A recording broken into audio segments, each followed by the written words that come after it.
Now you're really cooking. You've got more than gusto. You've got goals. A power system, a magical convenience, and a smooth ride through MV. But the quest book has you spooked. Things are getting more complicated quickly. Chemical lines, multi-step automation, new mods and metals, and brand new circuit components you've never seen. What in the world? Gregtech. That's what. Welcome back to the Beginner's Guide to Gregtech New Horizons. Today, we upgrade. If you're waiting to take things to the next level, you're in the right place. This is episode 7, MV.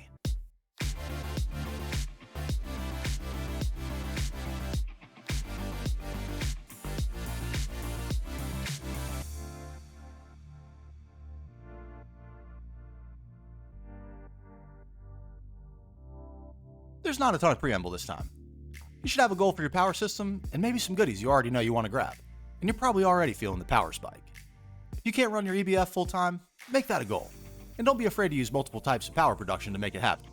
And keep the aluminum cranking by using the alumina and cryolite recipe.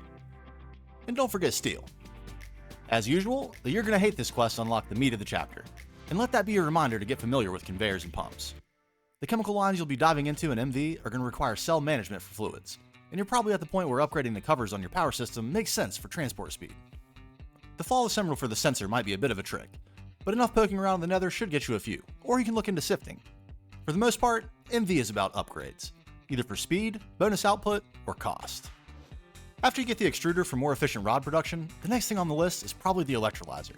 You actually can make it right away, without getting the You're Gonna Hate This quests. But the extruder will help you keep scaling towards your power plan, so it's probably 6 one way, half dozen the other. You need it all either way.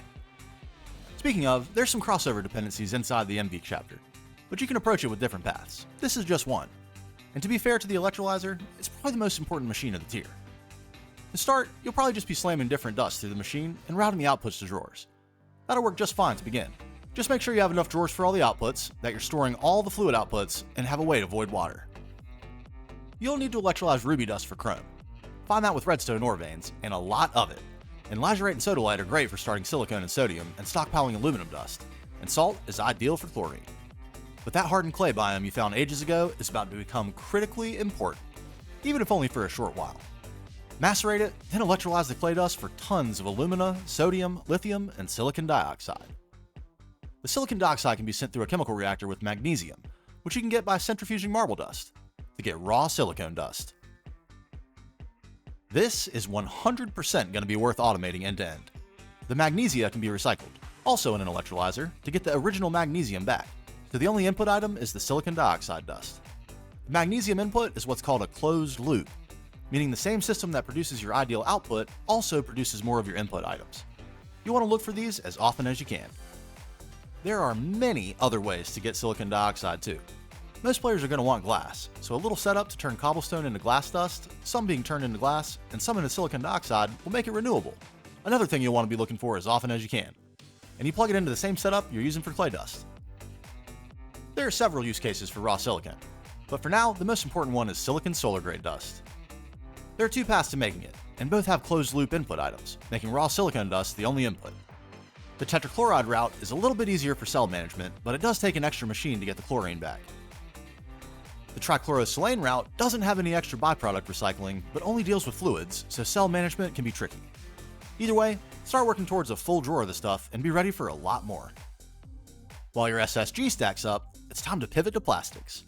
Polyethylene is one that has a ton of uses early, from cheaper circuit components to Ender IO conduits and many more. Just like there are new circuits at every tier, there are new plastics too. They're usually not required right away, and polyethylene is no different. You can get the HV circuits at the end of the chapter without it. And the circuit boards the questline calls out aren't actually needed until HV. But not having it would make the next part a lot more expensive. If you didn't notice during the LV tier, there are a couple different types of circuit components that can work to make each circuit. The recipe will rotate through them, so you can see everything that works. There are also multiple ways to make each component, each with a higher return in exchange for a better material. TLDR, make the best thing you can afford, always. Staying in supply of tantalum at this point probably isn't realistic, or possible at all. And as the quest book suggests, the resistor is probably the only upgrade you can afford right now. But they're worth it, even with the Electrum recipe. You can also view the entire circuit tree with this little button. There's a lot here, and honestly, this is most useful for illustrating 2 things. The first is the order of upgrades per tier of circuit, along the horizontal, from most to least expensive, or said another way, from the first ones you'll make to the last ones you'll make. And the other is which circuit boards are required for which level of circuit, along the vertical, from the lowest tier to the highest tier. It can be a little confusing, so to simplify, in order to advance, you'll need to make preposterously expensive mainframe circuits using cheap boards, and to unlock the cheaper circuit recipes, you'll need to unlock better boards. So, now you know why you don't want to delay your chemistry. It's going to get ridiculously expensive to proceed if you do. The next step is actually doing it. Making polyethylene is the easy part. You just mix ethylene with oxygen. You already know how to make oxygen, so if you need more, give polyethylene its own oxygen setup. It's a little early to share fluid setups easily, so if you're having trouble doing it, don't bother. You can tank it over too, but if you don't have enough chores with all the mining and ore processing you've been doing, I'd be surprised. Surely you haven't forgotten about mining, right? We'll get back to that. For now, ethylene. Like most things, there are a number of ways to get it, and the way you choose will probably be connected to your power system choice. At this point, things are getting pretty busy, so if you need to take a beat here and get organized with your power system, definitely do. Check out episode 5 if you missed it for more details on the options. The good news is, your silicone is probably built up enough by now that you can start thinking about the MV energy hatch. Stock back up on gallium and arsenic. It's still a bit painful, but MV miners are great, and blast furnace your way to some bulls. This is a long smelting operation, so make sure you don't run out of fuel. Grab the MV cutting machine and laser engraver too. The Thaumcraft shards you grab for magic can be made into the Terra lenses and Ignis lenses if you struggled for Emerald and Ruby, but for the RAM you need later, you'll have to hunt down sapphires. For now, grab the Terra lens and make low power ICs and the MV energy hatch. If you manage to get the other lenses too, take advantage of cheaper LV and MV circuits starting right away. Feel free to upgrade the EBF now too, but definitely upgrade your power system. The EBF will be relevant soon, but if you're opting for steam or benzene for long-term power, what you need at the moment is the pyrolyze oven.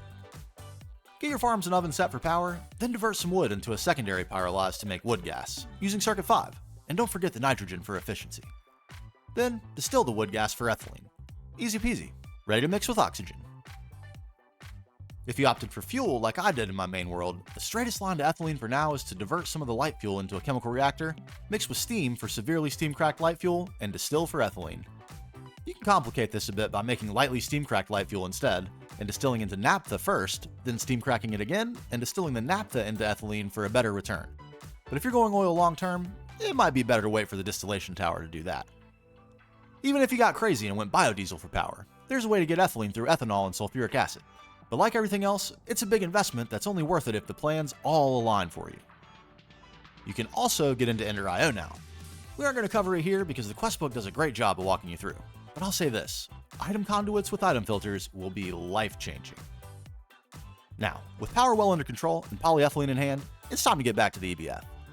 Double up on MV energy hatches and get that bad boy to HV, and get ready to roll some coal. You got plenty of chrome by now from all the electrolyzing too. Oh, you forgot about that? Back to the mines with you immediately. Anyway, mix up some Kanthal dust in your new MV mixer and get to smelting.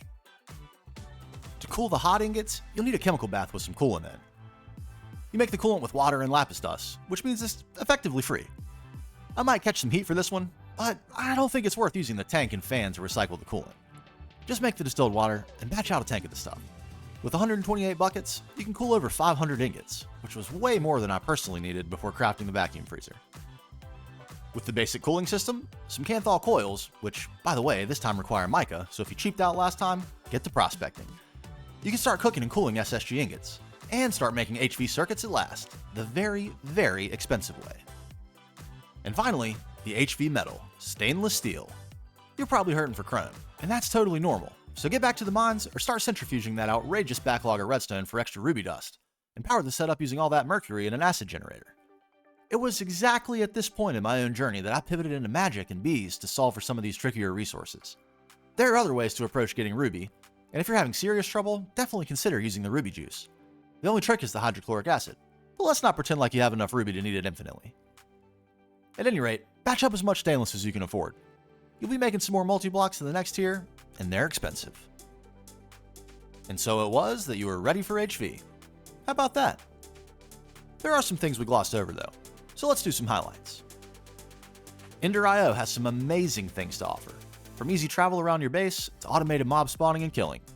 It's different in GTNH, naturally, but still amazing. And the dark steel chests are needed for the compressed chest, godliest of all for purposes of miner. Polyvinyl chloride is a little fringe for now, but super worth having around as you start making improved circuit components with your polyethylene, and makes great item pipes. The prospecting tool is a gift from Greg himself. No more digging down to check ore veins. The World Accelerator is an incredibly useful, if equally power-hungry, little block that speeds up the tick rate of blocks and entities around it. Void upgrades keep your automated systems moving, especially power. Super chests for massive storage capacity of single items. Transposers for close-range item and fluid transport. So many goodies to enjoy. And one big giant gotcha. Since you don't need those circuit boards now, it can be easy to ignore the iron 3 chloride or the sodium persulfate. Don't overlook this. You need giant quantities. So you either need to think hard about sulfuric acid, or you need to think hard about chlorine. It's not urgent, but once you start needing it during HV, you'll hit a brick wall if you can't make quite a lot. You might have also noticed there weren't as many single block machine quests this time. Get used to that. But don't forget, every tier has new editions of all the machines, and they're all better. Other than that, you're ready for the big one. New multi-blocks, the clean room, the moon, titanium, applied energistics. Are you really a beginner anymore? I guess we'll find out in HV. See you there for episode 8.